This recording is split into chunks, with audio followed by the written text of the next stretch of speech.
Hello everyone, welcome back. As part of the today's session, I just want to show you a simple example on a post in karate framework, how you need to define a post basically in karate.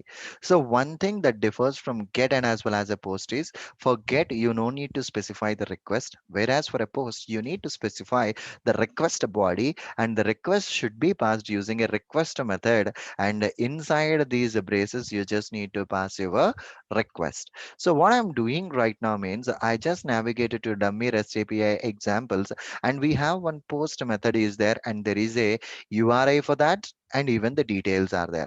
First of all, what I'm doing right now means inside my framework, I'm just creating a new feature file, example2.feature.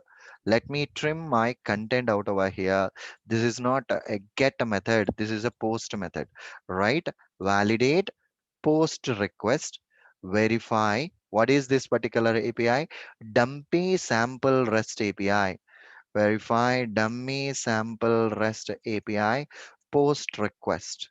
Okay, and here the method is a post, and whenever there is a method as a post, here you need to pass request right after the URL.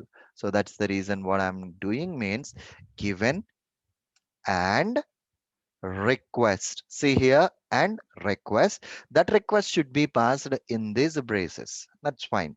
And here the API URI should be changed.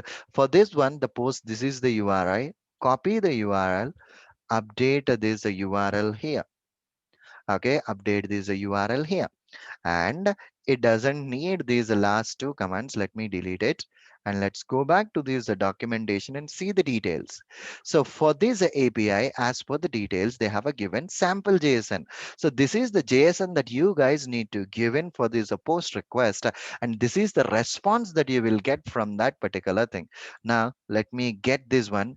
Name as a test, salary as a 123, age as a 23. If you go back here, inside of this one, I'm just passing down that information. Okay, this is what my API request with these set of values, and it is a post request, and we have a 200. And now, whenever we use a runner right now, it's going to execute all the feature files. That's the reason what I'm doing means whatever the scenarios we have in a get, I commented out everything for now. So moving ahead, we will see how can we add a tags to a particular scenario and how to run those specific tags. Anyways, we will see moving ahead. But for now, let's do this particular thing. Okay, so I commented out my first feature file and only I have a one feature file, which is this particular one. Now, let me try to run this runner, which internally runs only the example2.feature itself. So let us see what is the response from that. Maximize this stuff. See, basically passed one state as a success. And this is what the response we get from that particular API.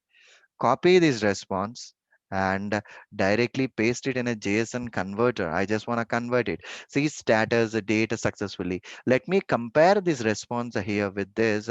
So this is the response that we get and this is the response that we have. Both are one and the same itself. Okay, both the responses are one and the same. Status is there, data, name, salary, ID, everything is there. This is what how we can use a post method on a Karate API. The only thing is you just need to pass on your request as an input argument for this request. And in a single line, you just need to pass on the request automatically. It will be executing that particular stuff. Okay, cool. So in the next session, we will see how can we add a tag names for an individual scenario so that I can run my only those specific tags. And moreover, I don't want to keep my runner within the feature file. I just want to switch my runner to a different package. How we are going to do all these things, let us study in the next session. Thank you. Bye-bye.